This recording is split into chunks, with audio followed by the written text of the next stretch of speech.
이 댐 관리 규정에 따라서 그 계획홍수위, 상시만수위, 그다음에 홍수기 제한수위 이런 규정들은 어떤 기준으로 이 결정이 되나요?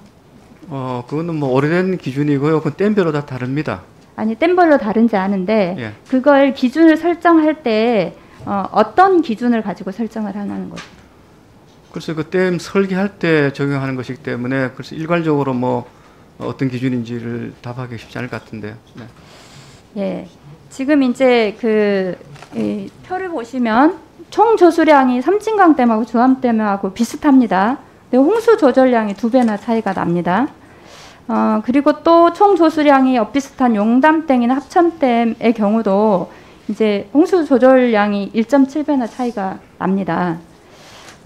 그런데 이제 실제 제가 앞서 말씀드린 것처럼 지금 그 앞으로 홍수 피해가 많을 거라고 하는 거 여러 차례 여러 보고서에서 보고가 돼 있어요.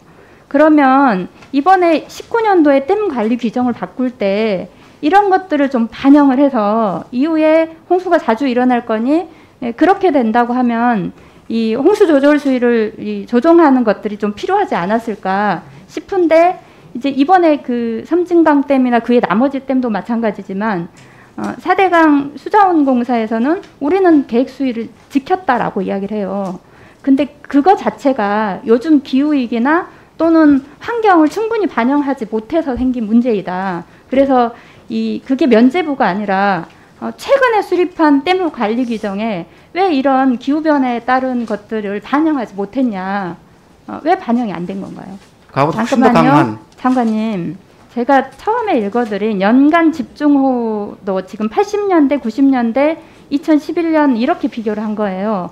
이런 정도의 다르면 이미 이번에 홍수 전에 훨씬 충분히 나와 있었고 그러면 댐 관리 규정을 바꾸거나 이럴 때 19년도에 충분히 이걸 변경이 가능했다고 보거든요. 근데 지금 이제 이렇게 수해가 나고 보니 적절하지 않아서 이제 이 상황들을 살펴보고 있다라고 하는 것이 적절하냐는 거죠. 그래서 이번에 이제 잠깐만요, 장관님. 제가 말씀드리는 건 지금 그 섬진강댐의 계획 홍수위를 훨씬 낮추거나 제한 수위를 낮추면 가능한 건데 지금 그 계속 왜 섬진강댐에서 한꺼번에 그렇게 물을 방류했냐라고 문제 제기하니까 우리는 그 규정대로 지켰다고 하는 거잖아요.